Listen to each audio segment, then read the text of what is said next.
അല്പം എരിവും ആവശ്യത്തിന് മധുരവുമുള്ള ഒരു നല്ല സ്നാക്ക്. വൈകുന്നേരം ചായയുടെ കൂടെ കടിച്ചു തിന്നാൻ ഒരു പുതിയ സ്നാക്ക്. ഇത് പുറമേ നല്ല ക്രിസ്പി ആണെങ്കിലും അകം നല്ല സോഫ്റ്റാണ്. ഒരു മിക്സഡ് ടേസ്റ്റാണ് ഇതിന്. സാമാന്യം വലിപ്പമുള്ള 3 നാടൻ ഏത്തപ്പഴമാണ് ഇതിനെടുത്തിരിക്കുന്നത്. ഒത്തിരി അങ്ങ് പഴുത്ത് പോകണ്ട, നന്നായിട്ട് പഴുത്ത ഏത്തപ്പഴമായിരിക്കണം. പിന്നെ കുറച്ച് റവയും, അതായത് ഞാനിവിടെ 1 കപ്പ് റവ എടുത്തിട്ടുണ്ട്. ഇത് വറുത്ത റവയാണ്. അതുപോലെ 1/4 കപ്പ് വറുത്ത അരിപ്പൊടി. ഇത് നൈസായ അരിപ്പൊടിയാണ്. നമ്മുടെ ഇടിയപ്പത്തിനും പാലപ്പത്തിനും ഒക്കെ എടുക്കുന്ന അതേ അരിപ്പൊടി തന്നെ. പിന്നെ ചെറുതായതുകൊണ്ട് 2 മുട്ട, വലുതാണതിനനുസരിച്ച് 1 അങ്ങനെ നിങ്ങൾക്ക് ആവശ്യത്തിന് എടുക്കുക. 1 ടീസ്പൂൺ മുളക് പൊടി, 1.5 ടീസ്പൂൺ പഞ്ചസാര, ഉപ്പ്, പിന്നെ വറക്കാൻ ആവശ്യത്തിനുള്ള വെളിച്ചെണ്ണ.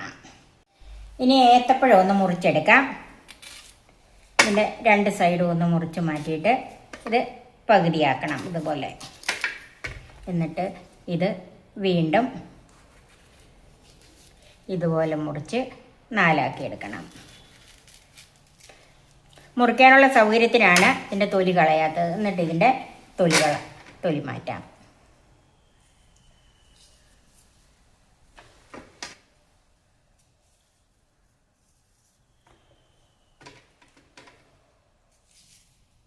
ഇത് സാധാരണ പഴംപൊരിക്ക് കട്ട് ചെയ്യുന്നത് പോലെയല്ലല്ലോ ചെയ്ത് വെച്ചിരിക്കുന്നത്.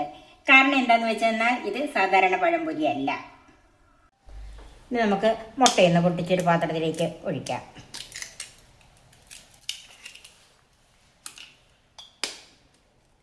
ഇത് അല്പം ഉപ്പ് ചേർത്ത് ഒന്ന് അടിച്ചു വെക്കാം.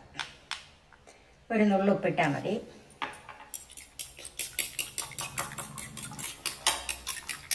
മുട്ട അടിച്ചിട്ടുണ്ട്, നമുക്ക് മാറ്റി വെക്കാം.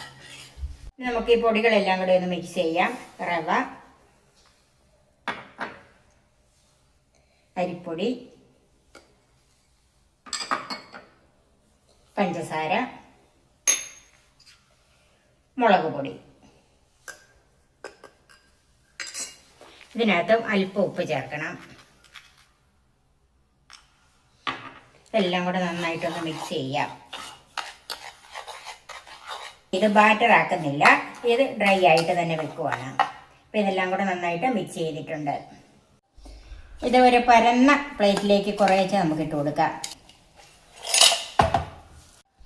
ഇനി നമുക്ക് ഓരോ പഴക്കഷ്ണങ്ങളും എടുത്ത് ആദ്യമേ മുട്ടയ്ക്കകത്ത് മുക്കണം. മുക്കിയതിന് ശേഷം ഈ ഡ്രൈ ആയ പൊടിക്കകത്തൊന്ന് മുക്കിയെടുക്കണം. നന്നായിട്ട് പെരണ്ട് വരണം. ഇതുപോലെ നമുക്ക് മാറ്റി വെക്കാം. ഓരോന്നും അങ്ങനെ ചെയ്ത് വെക്കാം. ഇത് നല്ല തിളച്ച എണ്ണയിലേക്ക് ഇട്ട് നമുക്ക് വറുത്തെടുക്കാം.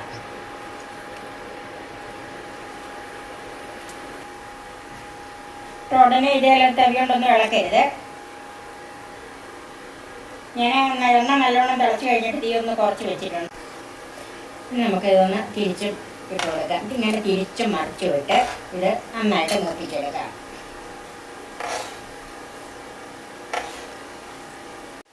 അല്പം എരിവുള്ള വ്യത്യസ്തമായ രുചിയിലുള്ള ഒരു പുതിയ സ്നാക്ക്. അത് കോരിയെടുക്കാം.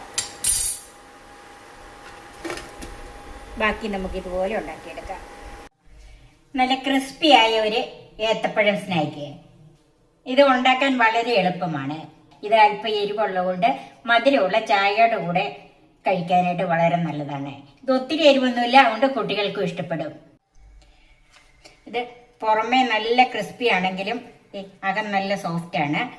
ഒരു മിക്സഡ് ടേസ്റ്റാണ് ഇതിന്. അപ്പം ഇന്ന് വൈകുന്നേരം തന്നെ ചായയോടൊപ്പം ഈ പലഹാരം ഉണ്ടാക്കുമല്ലേ. ഇത് എല്ലാവർക്കും ഇഷ്ടപ്പെടുന്ന ഒരു പുതിയ സ്നാക്കാണ്. നിങ്ങൾ തീർച്ചയായും ഇതൊന്ന് ട്രൈ ചെയ്ത് നോക്കണം.